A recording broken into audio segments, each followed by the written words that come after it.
శాంతి. అమృతధార ప్రేక్షకులందరికీ సుస్వాగతం. జీవితాన్ని నడిపించే ఆత్మైన సారథి యొక్క సూక్ష్మ శక్తి ఒకటి మనస్సు. అయితే ఈ మనస్సుని కంట్రోల్ చేయడం ఎలా? ఎందరో ఋషులు, మునులు, తపస్విలు అందరూ ప్రయత్నిస్తారు మనసుని కంట్రోల్ చేయడానికి. అయితే ఈరోజు మనం దాని గురించి మాట్లాడుకుందాం. ఈరోజు మనతో ఉన్నారు బ్రహ్మకుమారి విజయక్య గారు. వారికి మన స్టూడియోలో స్వాగతం చేద్దాం. అక్య, మీకు మా స్టూడియోలో సుస్వాగతం. ఓం శాంతి. ఓం శాంతి. అక్య, అసలు మనసుని కంట్రోల్ చేయడం పాసిబుల్ అంటారా? ఎందుకంటే మనసు అంటే గుర్రం అని, దాన్ని పట్టుకోలేమని అంటూ ఉంటారు. అయితే మనసుని కంట్రోల్ చేయడం పాసిబుల్ అవుతుందా? ఖచ్చితంగా. స్థూలంగా అయితే చాలామంది అనుకునేది మనసును మనం కంట్రోల్ చేయలేము అనేసి. కానీ మనసును కంట్రోల్ చేసే విధి విధానం తెలుసుకున్న వాళ్ళకు అది పెద్ద కష్టమేం కాదు. మనసు శాంతిగా ఉండి మంచి ఆలోచనలు చేసినప్పుడు జీవితంలో సుఖాన్ని అనుభవం చేస్తాం.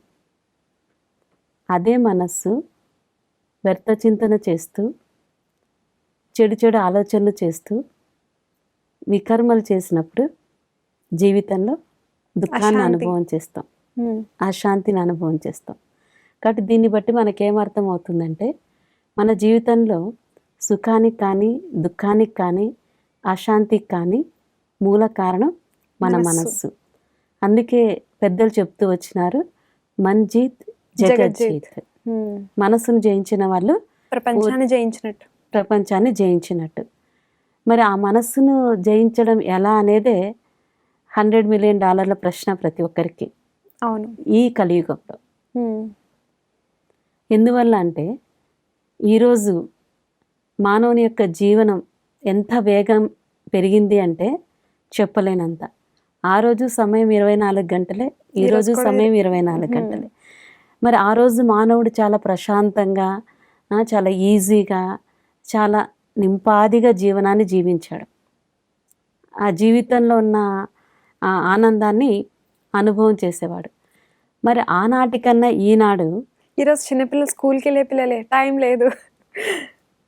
ప్రతి ఒక్కరి నోటి నుంచి వినే ప్రశ్న అది. స్కూల్ పిల్లలే కావచ్చు, ఆఫీస్కి వెళ్ళే వాళ్ళే కావచ్చు, ఇంట్లో గృహిణులు కావచ్చు, మరి వేరే వేరే పని చేసే కార్మికులు కావచ్చు, ప్రతి ఒక్కరి యొక్క నోటి నుంచి ఒకే ఒక్క ప్రశ్న లేదా ఒకే ఒక్క, మాకు సమయం లేదు. కానీ సమయము అప్పుడు వ్యక్తికి 24 గంటలే, ఇప్పుడు 24 గంటలే. మరి అప్పుడు ఏంటి, ఉదయాన్నే లేచేవాళ్ళు, అన్ని పనులు చేసుకునేవాళ్ళు, ప్రశాంతంగా త్వరగా తిని త్వరగా నిద్రపోయేవాళ్ళు. మరి ఈరోజు ఎంత ఉదయాన్నే లేచి పరుగులు పెట్టి ఎంత రాత్రి ఇంటికి చేరినా కానీ మాకు టైం చాలటం లేదు, టైం లేదు, మేమేం చేయలేకపోతున్నాం అంటున్నారు. మరి సమయంలో ఈ వేగం పెరిగేదానికి కారణం ఏంటి అంటే మన మనో నియంత్రణ లేకపోవడమే. అంటే మనసు ఎంత స్పీడ్గా పరిగెడుతుందో మానవుని జీవితం కూడా అంత స్పీడ్గా పరిగెట్టడం ప్రారంభమవుతుంది. ఎంతెంత ఆ మానవుని యొక్క జీవనం పరిగెడుతూ ఉందో ఆ జీవనంలో శాంతి, సంతోషం, ప్రశాంతత లేదు, తృప్తి, ఈ మూడు లేవన్నమాట. కాబట్టి ఈరోజు శరీరంలో ఎన్ని రకాల రోగాలు వచ్చిన శరీరానికి, దానికి అన్నింటికి మందులు కనిపెట్టగలిగారు డాక్టర్స్, సైంటిస్టులు. కానీ ఈ మనోరోగానికి మందు లేదని పూర్వకాలం చెప్పేవాళ్ళు, ఇప్పుడు కూడా చెప్తున్నారు. కాబట్టి ఇప్పుడు శారీరక రోగాల కన్నా మీరు ఎక్కడికైనా వెళ్ళండి, ఏ హాస్పిటల్కైనా వెళ్ళండి, మానసిక రోగుల యొక్క సంఖ్యనే పెరుగుతూ ఉంది.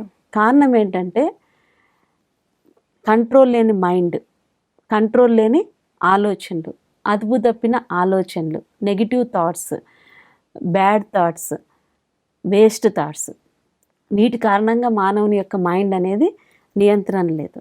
కానీ మనం ఇంకొక వైపు ఏం చెప్తూ వస్తారు, మానవులకు సాధ్యం కాంది ఏమీ లేదు అని చెప్తారు.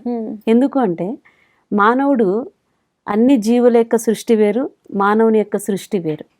ఎందుకంటే భగవంతుడు ఈ ఆలోచన శక్తి ఏదైతే ఉందో అది ఓన్లీ మానవునికే ఇచ్చాడు. జంతువులకు కూడా ఉంది ఆలోచన శక్తి, కానీ ఆలోచన నియంత్రించే శక్తి మాత్రం మానవుడికి ఇచ్చాడు. కాబట్టి ఆ మనస్సు నియంత్రించే దానికి మార్గాన్ని మానవుడి చేతిలోనే ఉంది. కానీ తన రాణి మెడలో హారం వేసుకొని ఊరంతా వెతికినట్టు మనం కూడా ప్రశ్న మన దగ్గరే ఉంది, సమాధానం మన దగ్గరే ఉంది. కానీ ఎక్కడెక్కడో వెతుకుతున్నాం, ఎక్కడెక్కడో తిరుగుతున్నాం, ఏమేమో చేస్తూ ఉన్నాం. కాబట్టి ఈ మనస్సుకు సవ్యమైన దిశ మనం చూపించాలి. మనస్సును మనం కంట్రోల్ చేయాలి అంటే దానికి సరైన సాధనం, మనస్సుకు మనం పాజిటివ్ సజెషన్స్ అనేది ఇవ్వాలి. ఎలా అంటే, ఈ మనస్సు నా ఆత్మలో ఒక భాగం, ఈ మనస్సు నా ఆధీనంలోనే ఉన్నది, ఈ మనస్సు నేను ఎలా చెప్తే అలా వింటుంది, నేనేం చెప్తే అదే ఆలోచిస్తుంది, నేను ఏ విధంగా ఉండమంటే ఆ విధంగానే ఉంటుంది. కాబట్టి నా మనస్సు నా ఆధీనంలో ఉంటుంది, నా ఆధీనం తప్పి ఎప్పుడు కూడా నా మనస్సు బయటకు వెళ్ళదు అని ఒక పాజిటివ్ సజెషన్స్ని మన మనస్సుకు ఇవ్వగలిగితే మన మనస్సును కొద్దిగా మనం అదుపులో ఉంచుకోగలుగుతాం అన్నమాట. అలా కాకుండా మనం మనస్సుని తిట్టి చిరాకు చేసుకొని మనస్సును హర్ష్గా మనం మాట్లాడి ఇది పాడు మనస్సు, ఇలాంటి మనస్సు, అలాంటి మనస్సు, నేను చెప్పిన మాటనే వినదు, ఇలా చేస్తుంది, అలా చేస్తుంది, మనస్సు గురించి మనం నెగిటివ్గా అనుకున్నాం అనుకోండి, మనస్సు ఖచ్చితంగా మనం చెప్పింది చేయదన్నమాట. ఏ విధంగా చిన్నపిల్లలతో మనం ఏదైనా పని చేయించుకోవాలన్నప్పుడు, నాన్న బుజ్జి కన్నా నీకు చాక్లెట్ కొనిస్తాను, లేదంటే నీకు ఐస్ క్రీమ్ కొనిస్తాను, నీకు కావాల్సింది వీడియో గేమ్ నేను ఆడిపిస్తాను అని పిల్లలకు బుజ్జగిస్తూ చెప్పినప్పుడు ప్రేమగా వాళ్ళు మనం ఏం చెప్తాము, హోంవర్క్ చేయమంటే హోంవర్క్ చేస్తారు, పలానా వస్తువు తీసుకురమ్మంటే తీసుకొస్తారు, ఏ పని చెప్పినా చేస్తారు. అది ఏం రా తెస్తావా తేవా, 4 దెబ్బలు పడాలన్నా నీకు ఏంటి, మీ డాడీ రాని చెప్తాను, మీ టీచర్ కంప్లైంట్ ఇస్తా, అలా మనం గట్టిగా మాట్లాడామనుకోండి, పిల్లలు కూడా ఏమవుతారు, వెంటనే వింటారు, వినరు, అసలు చెయ్యరు, మొండికేస్తారు అనమాట. మనం ఎంత గట్టిగా చెప్పే కొద్దీ అంత మొండికేస్తారు. కాబట్టి సేమ్ చిన్నపిల్లల ప్రవర్తన లాంటిదే మన మానసిక పరిస్థితి కూడా. కాబట్టి మన మనస్సును మనం ఎంత బుజ్జగించి, ఎంత మంచి భావనతో, దాని మీద ప్రేమతో, నువ్వు మంచి దానివల్ల నచ్చ చెప్తూ సజెషన్స్ ఇస్తూ పోతామో మన మనస్సు అంత తేలిగ్గా మన దారిలోకి వస్తుంది. ఎలా దిశలేని గుర్రం తన ఇష్టం వచ్చినట్టు పరిగెడుతుందో, ప్రస్తుత కలియుగం యొక్క మానవుని యొక్క మనస్సు కూడా దిశలేని గుర్రంలాగా ఇష్టం వచ్చినట్టు పరిగెడుతుంది. పాజిటివిటీ 1 or 2% ఉంటే 98% ఏమున్నాయి, నెగిటివ్, వేస్ట్, అన్నెసెసరీ ఇవి ఉన్నాయన్నమాట. అయితే వాళ్ళకి అలా ఉన్నాయనేది కూడా తెలియదు. ఎందువల్ల అంటే అసలు ఈ ప్రపంచంలో ఇది మంచి ఇది చెడు అని రెండింటిని నిర్ణయించి చెప్పగలిగే వాళ్ళే లేరనమాట. కాబట్టి మంచి చెడుల తారతమ్యం తెలియదు. కాబట్టి ఏం చేస్తున్నారు, ఇప్పుడు మనం ఏమనుకుంటాం, ఎవరైనా జంతువును చంపుతుంటే అది పాపం అంటాం, అదే కసాయివాడికి వృత్తి. కాబట్టి అది అతని కడుపు వృత్తి, ఇది మనకి పాపం. మరి ఏది పాపం, ఏది పుణ్యం, ఏది మంచి, ఏది చెడు అంటే అది మనం చెప్పలేమన్నమాట.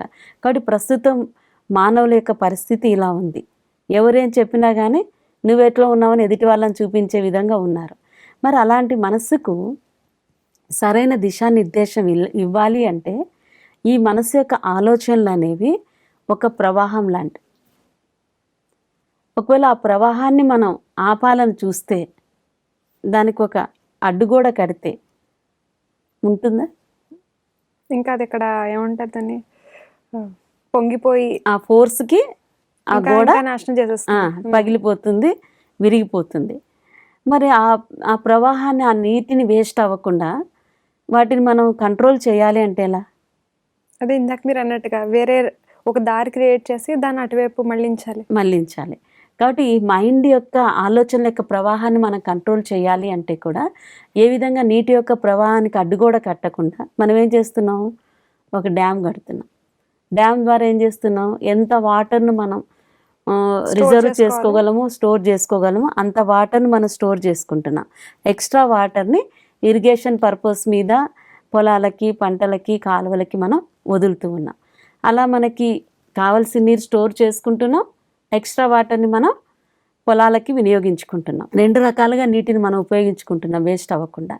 అలాగే ఆలోచనల యొక్క ప్రభావాన్ని కూడా మనం ఏం చేయాలి అంటే, ఏ ఆలోచన వస్తే ఆలోచన చేస్తూ పోవడం కాకుండా కొద్దిగా మనం స్థిమితంగా గమనించాలి, అటెన్షన్ ఇవ్వాలి.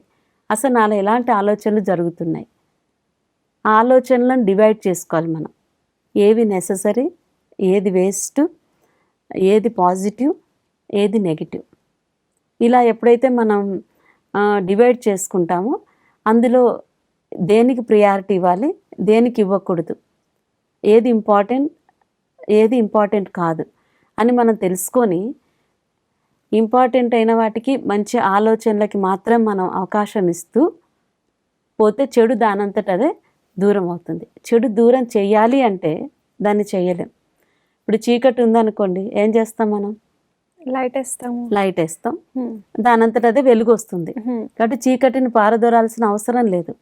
అలాగే నేను మైండ్ కంట్రోల్ చేయాలి అని అనుకుంటే మైండ్ని కంట్రోల్ చేయలేం. ఎందుకంటే ఆ మైండ్ యొక్క స్థితిగతులను మనం అర్థం చేసుకొని, మైండ్ అంటే ఏంటి? మన ఆలోచనలను క్రియేషన్ చేసే శక్తి. కాబట్టి ఇక్కడ మన ఆలోచనల మీద మనం గమనిక ఉంచి ఆ ఆలోచనలను ఏవి మనం చేయాలి, ఏవి చేయకూడదు అనే ఒక విషయాన్ని మనం అర్థం చేసుకుంటే ఆ మంచి ఆలోచనలు మాత్రమే మనం చేస్తూ పోతే చెడు ఆలోచనలు, వేస్ట్ ఆలోచనలు, వ్యర్థ ఆలోచనలు ఇవన్నీ కూడా ఏమవుతాయి? వాటంతట అవే దూరం అయిపోతాయి అన్నమాట. కాబట్టి ఇంత మనం తెలుసుకోగలిగితే మన ఆలోచన నియంత్రణ చేయడం పెద్ద కష్టమేం కాదు. ఈ ఆలోచనల యొక్క ప్రభావం అనేది మంచి కానీ చెడు కానీ అది వ్యక్తుల మీద, ప్రకృతి మీద, జంతువుల మీద చాలా ఉంటుంది. కాబట్టి ఇక్కడ ఈశ్వరీ విశ్వవిద్యాలయంలో పరమాత్మ మనకు నేర్పించేదే మొట్టమొదటి లెసన్ ఇదే. పరివర్తన అనేది శారీరకంగా కాదు, మానసికంగా రావాలి. కాబట్టి మనస్సులో మార్పును తీసుకురావాలి. దీనికోసం ప్రతిరోజు ఇక్కడ ఈశ్వరీయ మహావాక్యాలు అనేవి ప్రతిరోజు ఇక్కడ చదవడం జరుగుతుంది. ఆ మహావాక్యాలను వినటం వల్ల, చదవటం వల్ల మన మానసిక ఆలోచనలలో మంచి సకారాత్మక చింతన అనేది మనకు ఏర్పడుతుంది. తద్వారా మన మైండ్ని మనం కంట్రోల్ చేయగలుగుతాం. అందుకే మన పెద్దలు చెప్తారు, ఉదయం లేవంగానే దేవుణ్ణి ప్రార్థించండి, మంచి పుస్తకాలు చదవండి, మంచి మంచి ఆలోచనలు చెయ్యండి అనేసి. అయితే ఉదయం లేవంగానే అటువంటి మంచి ఆలోచనలు మనకు రావాలి అంటే రాత్రి పడుకునే ముందు మనం మంచి ఆలోచనలతో భగవంతుని స్మృతి చేస్తూ పడుకోవాలి. కాబట్టి ఆ రెండింటిని ఇక్కడ మనకు నేర్పించడం జరుగుతుంది. దీన్ని ఇక్కడ మనం రాజయోగా మెడిటేషన్ అని చెప్తాం. ఈ రాజయోగా మెడిటేషన్ ద్వారా మన మానసిక ఆలోచనలను నియంత్రించే విధానాన్ని అతి సహజంగా మనం నేర్చుకోగలుగుతాం. వండర్ఫుల్ అక్క, చాలా బాగుంది. అంటే ప్రతి విషయానికి థాట్స్తోనూ మనం ఏదైతే ఆలోచిస్తున్నామో మనస్తోనే ఎవ్రీథింగ్ కనెక్టెడ్. మన లైఫే మొత్తం మనం ఎలా ఆలోచిస్తున్నాము అన్నది ఇన్సైడ్ ఏముందో అదే బయట కనిపిస్తుంది, దానిదే రియాక్షన్ వస్తుంది మనతో. చాలా బాగుంది అక్క. మా ఆడియన్స్కి ఇంత చక్కటి విషయాలు చెప్పినందుకు, మీ అమూల్యమైన సమయాన్ని కేటాయించి మా స్టూడియోకి వచ్చినందుకు హృదయపూర్వక ధన్యవాదాలు అక్క. ఓం శాంతి. ఈరోజు మనం మనసుని అడ్డుగోడ వేసి దాన్ని కంట్రోల్ చేసే బదులు దానికి ఒక మంచి పాజిటివ్ వేరే చూపించాలి అని తెలుసుకున్నాం.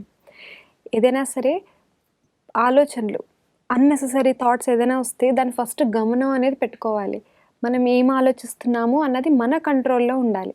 అయితే దాన్ని పాజిటివ్గా దాన్ని కన్వర్ట్ చేసుకుంటే మన భావనలు ఎలా అయితే మనం ఉత్పన్నం చేసుకుంటామో అదే ఎదురుకుండా ఎవరైతే ఉంటారో పర్సన్స్ వాళ్ళు సేమ్ రెస్పాన్స్ వస్తుంది అనే విషయం ఈరోజు మనం తెలుసుకున్నాం.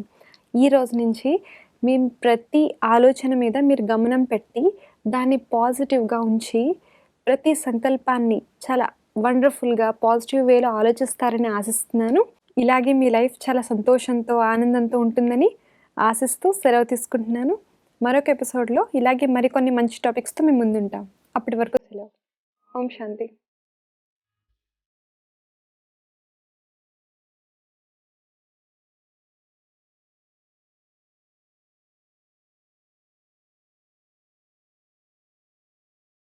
ప్రతి శుభకార్యం చేసే ముందు నుదుటి పైన తిలకాన్ని దిద్దుకోవడం ఒక ఆచారం. ఈ ఆచారం యొక్క వాస్తవిక అర్థం స్వయం తమ వాస్తవిక రూపమైన నేను ఆత్మను అనే స్థితి అయ్యి ఉండడం.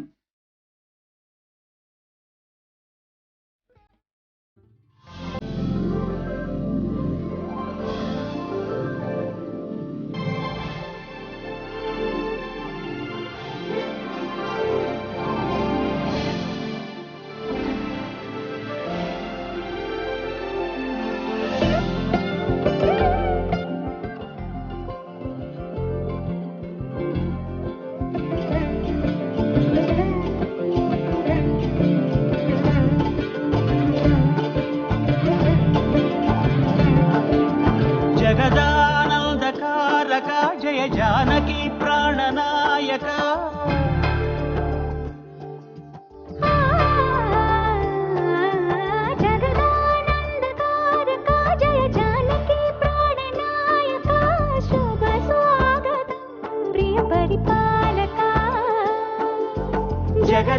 జగదానందకారక జయ జానకి ప్రాణనాయక శుభ స్వాగతం ప్రియ పరిపాలక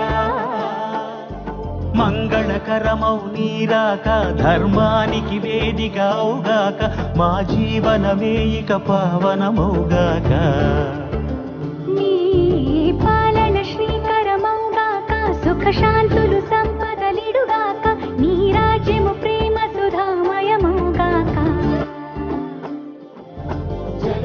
జగదానందకారక జయ జానకి ప్రాణనాయక శుభ స్వాగతం ప్రియ పరిపాలక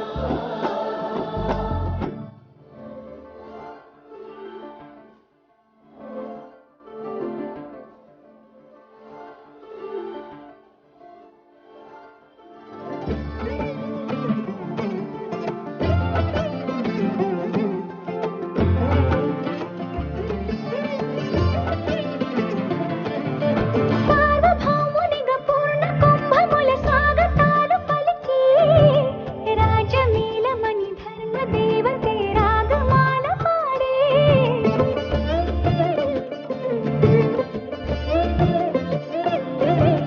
నాలుగు వేదములు తన్మయత్వమున చలగి మారుమోగే న్యాయ దేవతే శంఖమూదగా పూలమాల కురిసే రాజమకుటమే ఒసగెలే నవరత్న కాంతి నీరాజనం సూర్యవంశ సింహాసనం పులకించి చేసే అభివందనం సామ్రాజ్య లక్ష్మియే పాద స్పర్శకి పరవశించిపోయే జగదానందకారక జయ జానకి ప్రాణనాయక శుభ స్వాగతం ప్రియ పరిపాలక జగదానందకారక జయ జానకి ప్రాణనాయక శుభ స్వాగతం ప్రియ పరిపాలక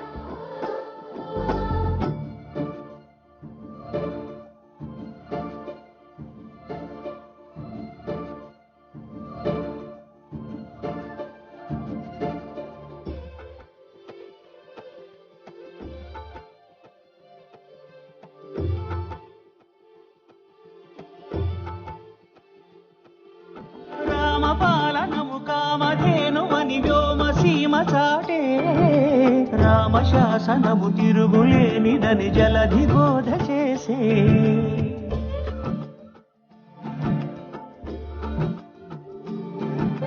రామదర్శనము జన్మధన్యమని రాయకూడ తెలిపే రామరాజ్యమే పౌరులందరిని నీతి బాట నిలిపే రామమంత్రమే తారకం బహుశక్తి ముక్తి సంధాయకం రామనామమే అమృతం శ్రీరామ కీర్తనం సుకృతం ఈ రామచంద్రుడే లోక రక్షయని అంతరాత్మ పలికే జగదానందకారక జయ జానకి ప్రాణనాయక శుభ స్వాగతం ప్రియ పరిపాలక జగదానందకారక జయ జానకి ప్రాణనాయక శుభ స్వాగతం ప్రియ పరిపాలక మంగళకరమౌ నీరాక ధర్మానికి వేదిక అవుగాక మా జీవనమే ఇక పావనమౌగాక నీ పాలన శ్రీకరమౌగాక సుఖ శాంతులు సంపదలిడుగాక నీ రాజ్యము ప్రేమ సుధామయమౌగాక జగదానందకారక జయ జానకి ప్రాణనాయక శుభ స్వాగతం ప్రియ పరిపాలక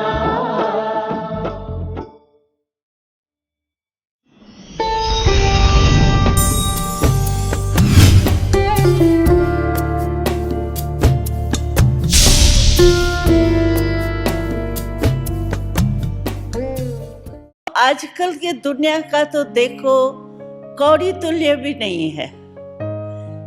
ऐसे मनुष्य की पशु फिर भी वैल्यूबल है। प्लेन में गोदी में पलते रहते हैं, कई कुत्ते बिल्ली कई इतने अच्छे अच्छे पलते रहते हैं, उन्हों के लिए घर भी मिलता है तो खाना भी बढ़िया मिलता है, उसको संभालने वाला भी मिलता है। लेकिन आज मनुष्य जो है उसको फुटपाथ पर रहने सोने की भी जगह नहीं है। तो आज हमारा भारत जो है वो एकदम कौड़ी तुल्य हो गया है। लेकिन हम सभी जितने भी आप आए हैं, दूसरों को छोड़िए, हम लोग ये बहुत सोचते हैं तो बहन जी इतने थोड़े हम बदलेंगे तो क्या दुनिया बदल जाएंगी, दुनिया तो बहुत बड़ी है। लेकिन हमको बापू गांधी जी का दृष्टांत याद आता है कि बापू गांधी जी ने ये नहीं सोचा कि मैं एक क्या कर सकता हूँ। एक बापू जी के दृढ़ संकल्प ने आज भारत को स्वतंत्र तो किया। चाहे भारत में लड़ाई झगड़ा हो क्या हो उसकी बात छोड़िए, लेकिन जिस लक्ष्य को लेकर के बापू जी ने कार्य किया, दृढ़ संकल्प किया कि मुझे भारत को अंग्रेजों से स्वतंत्र करना है, वो तो हुआ ना। हम आज स्वतंत्र भारत में तो रह रहे हैं ना। तो एक बापू जी के दृढ़ संकल्प से जब भारत स्वतंत्र हो गया तो इतने लोग जो हम सभी बैठे हैं वो तो बहुत ही है, 1000 के करीब, 1500 के करीब है। अगर हम 1500 लोग ही एक एक अपने दिल में दृढ़ संकल्प करें कि मुझे हीरे तुल्य जीवन बनानी ही है, ये राइट है, बनाने के लिए तैयार है, बनाएंगे, हाँ बनानी पड़ेंगी। क्यों कि हम भारत के बच्चे हैं, तो भारत का कल्याण करना तो हमारा ही काम है ना। जो हमारा भारत इतना ऊंचा था, हीरे तुल्य था, लेकिन आज नहीं है, तो उनको हीरे तुल्य कौन बनाएंगे? हम ही तो बनाएंगे ना।